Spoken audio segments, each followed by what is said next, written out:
Several Nigerian soldiers have accused the army of putting their lives at risk by forcing them to live and operate alongside former Boko Haram terrorists who recently claimed to have surrendered. With this, we welcome you to the Confab on Esteem Radio Vision this morning. I remember myself, early XPUSIMI, Lex Posimi, and with me in the studio this morning is. Good morning, esteemed navigators. I remember myself, Ayomikun, AY for short. Ayomiku and myself will be in charge of the discussion for today. We shall be talking about a few topics, and we are certain that it will catch your fancy with these. I want to say a very big thank you to the executive producer, Michael Adebuya Shalu, Adin Pepan Falabi, our producer, and every other staff of Esteem Radio Vision. Big Value is behind the console this morning, and every other staff, and especially to you, our listeners and our viewers who are always with us whenever we come on air. Thank you very much for always being with us. You know what we do on the Confab? The Confab is where we talk about trending issues in Nigeria economically. We talk about Nigeria and how we as citizens of this country can contribute better to the development of our country. That's why a very concerning topic is what we are starting with, and that is the members of the Nigerian military coming out to say they are not comfortable, they are not happy with the fact that they are being held, they are being forced to coexist with repentant soldiers or repentant Boko Haram members that they don't trust. According to the report, the soldiers speaking to reporters on conditions of anonymity described the policy as dangerous and said that they have been ordered to patrol, share intelligence, and stay in the same military camp with the so-called repentant terrorists. In our camp, we have repentant Boko Haram members, those ones that surrendered, one soldier said.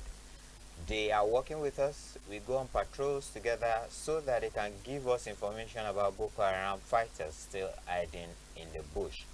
He said the initiative was introduced under the military counter-insurgency strategy, but has instead created fear, distrust, and tension within the ranks. There are normal vigilantes, and there are repentant Boko Harams, he added. Some of these people help us navigate the bush because they know the terrain, but we don't trust them. Many of them have run back to the bush to rejoin Boko Harams after gathering information from us. That's why we don't believe they are truly repentant. Another soldier said, although not every base has ex-terrorists, those who are present are provided with their own lodging within military facilities. They give them motorbikes and even allow them to wear army uniforms, he said. If they run away, they can use the uniform to commit crimes. That's why you see some of them wearing our uniforms outside. Some of the troops allege that both the Yobe State Command, both the Yobe State Governor and the Nigerian Army are providing the former insurgents with food and monetary allowances. Ayomiko. Thank you, Alex. You see, this topic, actually, let me start from here. There's a Yoruba saying that they will say that Tikule Bakpani Tode Ole Payo. Because now let's take for instance now. You are deploying ex-terrorists into military base. Like what one of the military said. He said it's not all of them that has repented. There are some of them that has run back to inside the bush to rejoin the Boko Haram, in which they've learned a lot about the Nigerian military, about their tactics and their formation and all. So to me, I don't agree with the fact of the government saying that ex-terrorists should rejoin the military, because to me it feels like you are just going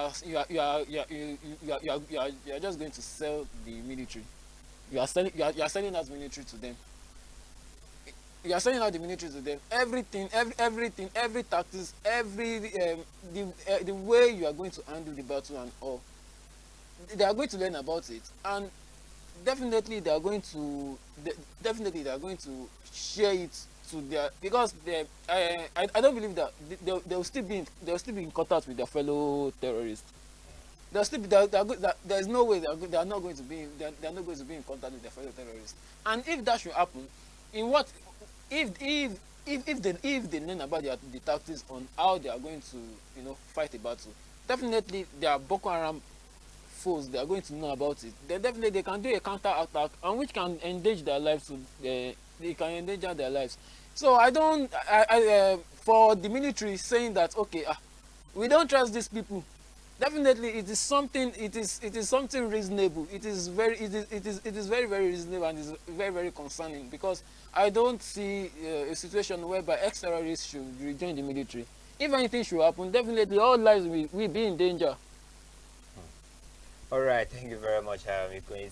It's quite unfortunate that the Nigerian military and the federal government themselves would agree that Boko Harams or criminals generally would be um, will be brought back, especially when it concerns the protection or the endangerment of lives and properties.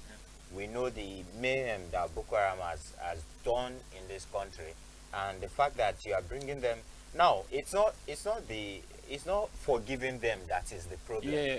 If you ask me, the problem is the fact that you are bringing them into your space for intel, where you share intel, where you share strategy, where you share way to go, modus operandi. Yeah. You are sharing it with them, and there is no assurance that they are not in contact with their ex-members or their ex-group, or who is even sure that the group is ex. Who is certain that they are not, that's still not not part. members Yeah. of that group. But regardless, the fact remains that something has to be done, and that's bringing us to the question. In this kind of situation, definitely there's a break in trust. There's no trust between these repentant or these supposed repentant Boko Haram members and members of the Nigerian military, who are also on operation or in operation with them, who they operate in. So how do you think this can be solved? What do you think is the kind of solution that can be preferred for a situation like this? Yeah. Thank you. You see, for me, the solution I can prefer is, I believe, okay, I'm not saying that terrorists should not be forgiven. Fine, they can be forgiven if if they, you know, they've used the terms that they are supposed to use in correctional centers, and they can be forgiven, definitely. But then, If they've used their time, that's no longer forgiveness. That's no, justice service. no, doing its no, job. definitely no. You know, there are some terrorism that they just say that, okay, they should go by death by hanging, or, you know. Yeah, but you know, there are some that, okay, they will just say that, okay, they should just serve some Or particular. maybe they are also part of the Uh-huh. October 1st forgiveness. Yeah. So, you know, I'm just saying that bringing them into the military is going to cause a lot of how am I going to put it? Opposition, because the definitely people will they'll start grouping themselves that, okay, these are the people I want to roll with, these are the kind of people I don't want to roll with, because there's no way I'm going to roll with these people that I will not be armed. There'll be a lot of things there'll be a lot of secrets that will be held on in the military. So for the Nigerian government to be able to solve all this, I just believe that all the military people, that all the ex Boko Haram that is reintroduced to the military, they should call them back. They should call them back. Maybe, you know, keep tabs on them for some months or years, to see if truly they have repented. Do you think months or years will do the job? No, you know, You know why I'm asking? No, Because we've heard of sleeper cells. yeah. And sleeper cell, I can be a member of a sleeper cell, right? I can be a sleeper cell agent, and we'll be here 3, 4, 5 years. I have a normal life, a normal family, a normal person. I'm living like a normal person, and immediately I am activated. I go ballistic. that is the way it works with, sleeper cells. And that's why I'm asking, do you think a few months or a few years is enough to actually know if these people have actually Yes, repented? it is. Let me break it down. You see, in a working system, in a working country, there's no way.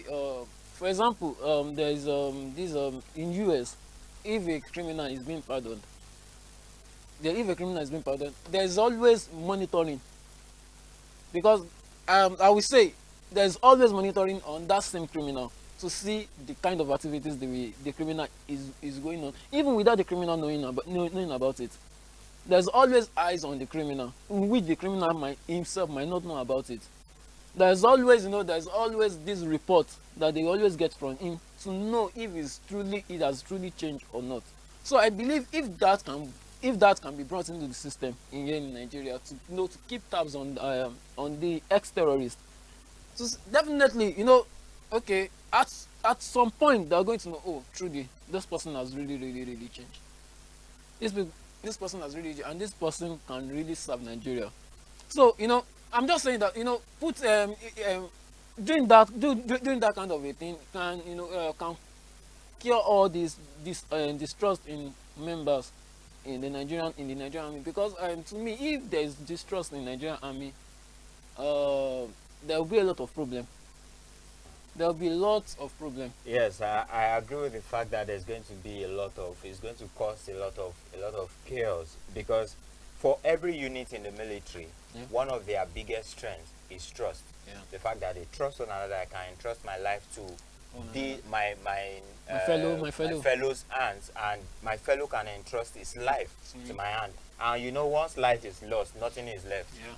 Everything is gone. So hopefully this Nigeria would listen to the concerns of these people, these military men, Yeah. who are screaming and shouting and saying we do not trust these people. There are other ways before the repentant Boko Haram, before they decided to repent. There has been ways that the Nigerian military has been getting their Yeah. intels and navigating the terrains where these people are. So what makes it different now? Have they conquered more of these Boko Boko Haram Harams, hey, now that they've joined they've them, joined them. or the progress is still as slow as it was? So if all these things should be considered and be looked at, and then they can decide or determine where to go and how to proceed. With this, I want to lead us into the next topic for discussion. But before then, we'll go on a very short break, and we'll be right back.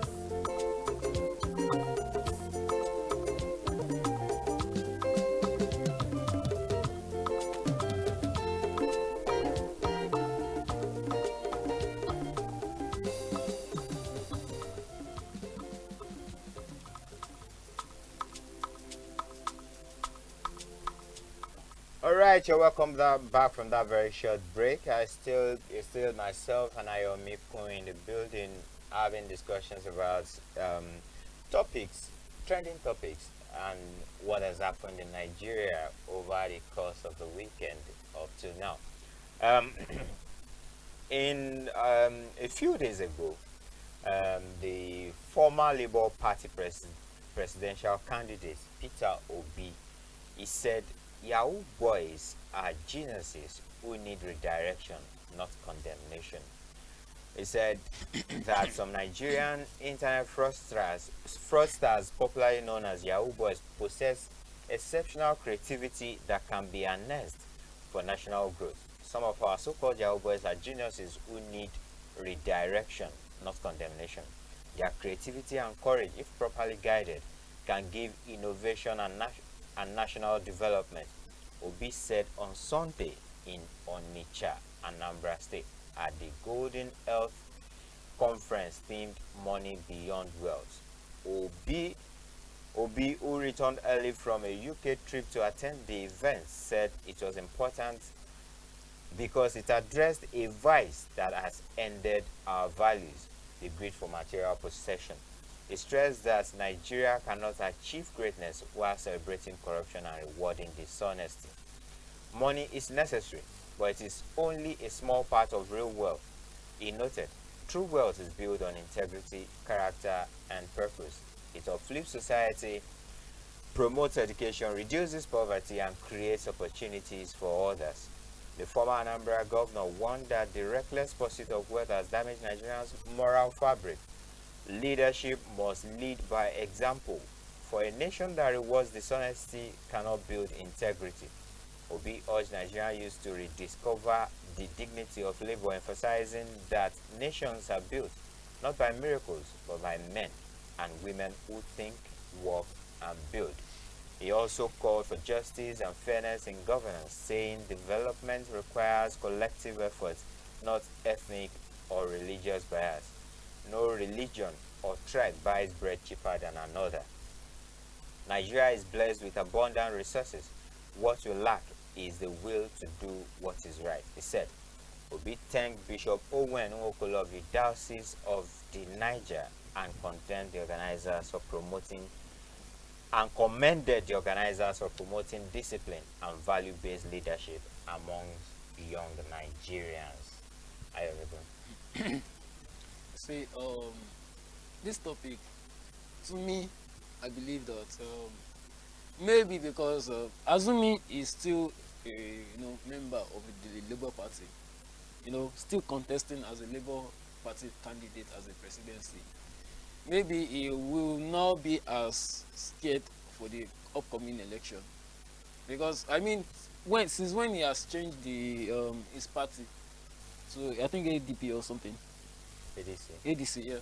I think there's a lot of things there's a lot of controversy that that is backing it up, because people are starting to see that, okay, Peter Obi and Atiku, Abubakar Atiku together is something that they did not really expect of him to have happened. So I mean, with this statement he made, I think he's just trying to play a defensive. He just has to play a defensive measure to to enjoy the youth to vote for him, because he's just trying to make it known that, okay, if any Yahoo boy is caught during his what's it called, during his term as a president, maybe there will be redirection instead of punishment. Because to me now, let me just talk about the crime and stuff. As a person that that is doing fraud, that is doing fraud, is by choice. Because there are a lot of people, like there are a lot of other people, same age and everything, that they are exposed the same kind of way, that are trying to make it legally, not by doing fraud. So I mean, you now saying that fraudsters should be redirected. What if you redirect them and later we are still talking about the Boko Haram people that they redeployed to be a military man, to be in military. What if you redirect them into tech and all other, maybe hacking of systems and all? What if they are now use that one to their advantage, as the fraudsters they've always been? Because I mean, there are quite numbers of fraudsters that have been arrested and they have been released, maybe through serving their terms, and they still go back to their bad ways. Do you have a stat? Are you just throwing that out, or no. statistics? I'm not throwing it out. Is the fact? No, the stats are there.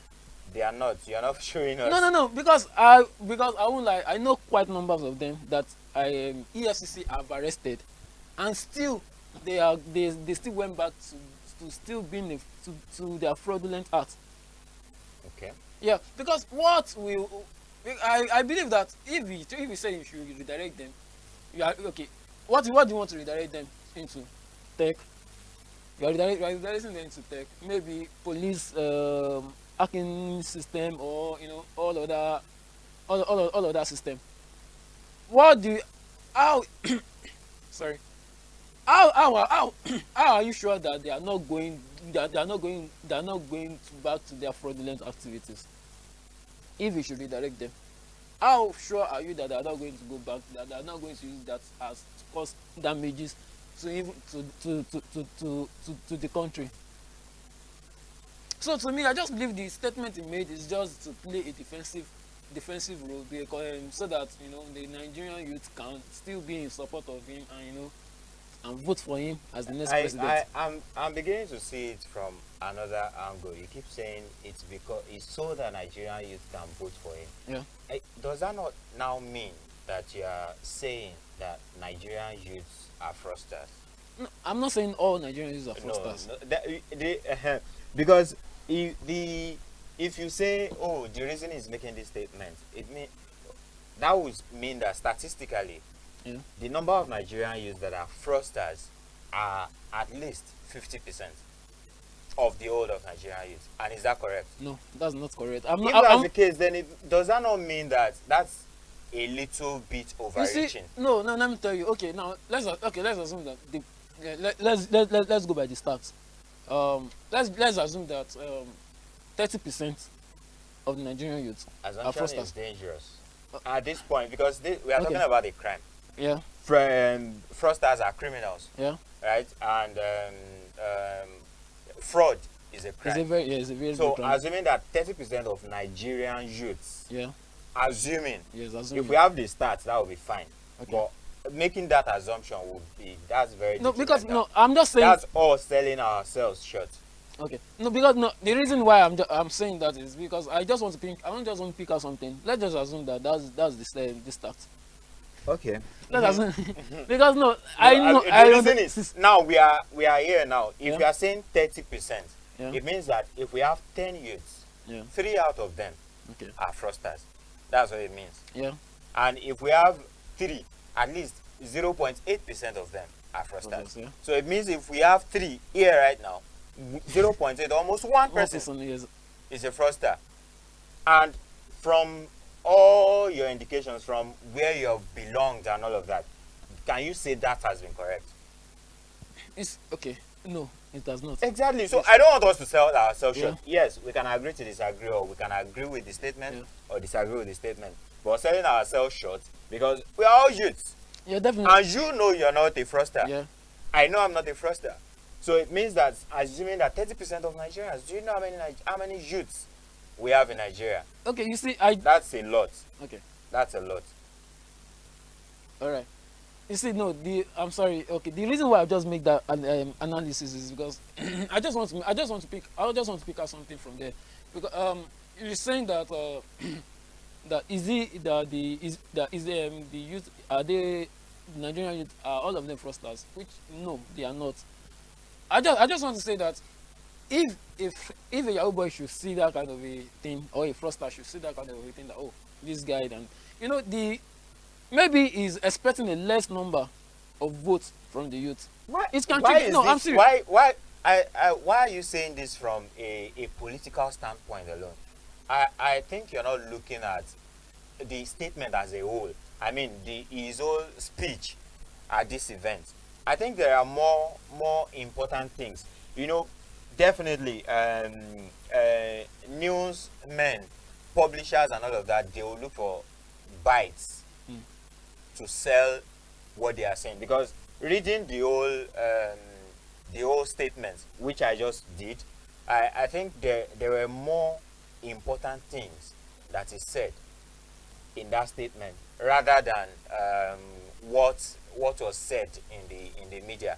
So the fact that you are looking at it from a political standpoint alone, it means that I'm feeling that you are being narrow-minded about the discussion.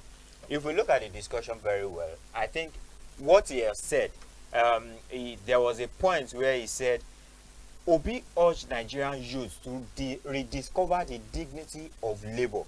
I think that's a profound statement as well, right? He said, emphasizing that nations are built not by miracles, but by men and women who think, work, and build. Who think, work, and build. And if there's anything that we know even these people does, is to think. Yes, right? They think and they work. Now, do they build? I don't know. I don't think so. No, some build. Right? But the fact remains that they think and they work. So if these same hours put into thinking of how to defraud people. It's being put into thinking of how to build the nation. Would we not see a difference? No, yeah, definitely there will be difference in the nation in Nigeria. But you know, like what I said earlier, let's assume let's take the case, let's take this case as the what's it called, the Boko Haram and the military and the Yahoo guy that is being redirected into a corporate environment. Let me ask you this question. You know someone as a fraudster, and you have a complaint. You build a complaint. Can you employ that kind of a person that maybe, okay, they said he has changed, maybe he has changed or not? Can you employ that kind of a person to be in your maybe to help you build something, maybe in financial control or something in your company? No, I can't. Why don't you want, why? Trust is important in business. You see that we are saying the same thing. We are saying the same thing here. Everything still narrows down to trust, because there's no way you are going to redirect. There's no way you are going to redirect a Yahoo guy into a corporate environment that you are going to trust him. Definitely, if anything should go wrong in that company, that he will be the first suspect. I'm fine. I'm not saying that they can't build or anything, but then that for them that they choose to be a fraudster at the first instance, like my word in the first instance, I said being a fraudster is by choice. Is by choice. You can decide by yourself that, okay, this is what I want to do. This is what my life to do. I want to use my life to be a fraudster. And there are some youths that are making money legally, still using online platforms to make money legally. So you're not saying that, okay, I want to neglect those people that have started using the online legally to make money, and I want to employ fraudsters to come and help me build. Do you understand? I get your point. Yes. So to round up this topic, what do you think should be the way forward? Because we cannot deny the fact that fraud, or as it's popularly called, Yahoo boys, or Yahoo generally, has become a menace in our society, and something has to be done. It's either they get incarcerated continuously, or something that can be positive be done about it. But according to you, what do you think can be done? Yeah, to me, I feel that anybody being caught, or your boys being caught, they should put them on rehab. Maybe after serving their terms, they should put them on rehab. Teach them. Like, you should teach them on how they can actively participate in the society, and how they can make money legally on their own. So if they are taught how they can make money, what is the way forward for them? They can set up their own. They can set up their own. You see, that's the redirection we were talking about. You still not see now, like, that's exactly the redirection we're talking about. Because at the end of the day, when they are caught, they are being rehabilitated, and then they are being taught legal means, right, to make money, right? That's the rehabilitation. No, that's the redirection. That's the redirection. When someone is being redirected, you know how to do this, right? Okay, you know how to, for example, someone knows how to pickpocket, right? And then the person was caught. But there are still other pickpockets out there. But as a former pickpocket, or as a caught pickpocket, you know how pickpockets, how they think, right? Now the police is now saying, okay, we want you to be in this position, we want to be in this place, or we want to teach you how to make more money legally. Now we know you know how to pickpocket, but now we want you to help us fish out pickpockets. Is that not redirection? Yeah, it's redirection. That's exactly what we are saying. Redirection instead of total condemnation. Because at the end of the day, like you said earlier, right? If we assume that a 30% of Nigerian youths are fraudsters. Yeah. That's an assumption, right? Yes, yes. If we assume that's what's happening, yeah, and it means that if we have 100 youths, 30 of them are fraudsters. It means that if 30 of them are caught and they get locked up, it means that we have 70 left, right? And 70 cannot do the job of nation building alone. Yeah. So it means that's why I asked the question, what can be done or what should be done? And you came back to exactly what Obi said. And you are not thinking it in a political direction. You are saying it because that is what you think can work. Yes, that's exactly what you think can work. Don't you see? Don't you think? Yes, I believe that can work, because now I really believe that for those that are willing to change, what if there are quite a number of them that are not willing to change and they are still falling back into their old acts? Yes, that's very possible. Yeah. It's very possible because we are all humans, right? As much as we have people who have their reasons for being fraudulent, we have people who don't even have a reason for being fraudulent, right? And at the end of the day, the fact remains that these people cannot even they will still need, those who have reasons and those who don't have reasons, they will still need a way back. That's if there's going to be any. Yeah. They will still need a way back into the society. It's either they are left on their own and then they start struggling and then they go back to where they are coming from, or they actually shown the way, so that instead of them going back to where they are coming from, they have a true means of making actual money. Yeah. Right? So it means that if anything, we can agree more than disagree with what he has said. Yeah. Because what we need is actually direction. Yeah. So you see, at the end of the day, we need the direction, and we hope that Nigeria has the federal government of Nigeria can actually do so. This is not to say that criminals should not be punished. Yeah. Any criminal that has been caught, offenders should be punished according to the law. Now, if they think there's anything that they can do to help the economy, to help the nation and become better, then that should be looked at and they should be helped. With this, we are going to go into our next topic, and our next topic is going to be handled by Ayon, because why? I just want to listen. Why should it be me? I just want to listen. I'm not sure I want to lead that. All right, thank you, Alex. So we're moving on to our next topic. So in a statement, in a viral video where a young man called out the NFF of the country. The full name of NFF is the Nigerian Football Federation. Yeah. So in his statement, he said that both Nigeria, NFF, and Kenya received the same amount of money from FIFA. He said both Nigeria and Kenya received the same amount of money from FIFA to build a stadium. And here are the results of the stadium each of them built. So as you can see, for the first one, the first stadium that is built in Nigeria, in Benin Kebbi, and the other one, Kenya. You see, oh my God. So I want to ask you, Alex. I mean, with all this and with all this, I want to know, like,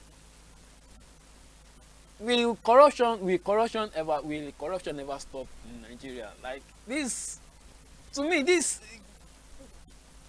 Anyway, let me hear your thoughts because I don't even know what to say. I don't know. I think today we've talked about repentant Boko Harams. We've talked about redirecting Yahoo boys, and now we don't know what we are going to say for these people. We don't know what we are going to say for the NFF, because we know that the biggest thieves the biggest thieves in Nigeria um, are our politicians, Yeah. and NFF, they are uh, they are public office holders. Yeah. They are public office holders, right? And the fact remains,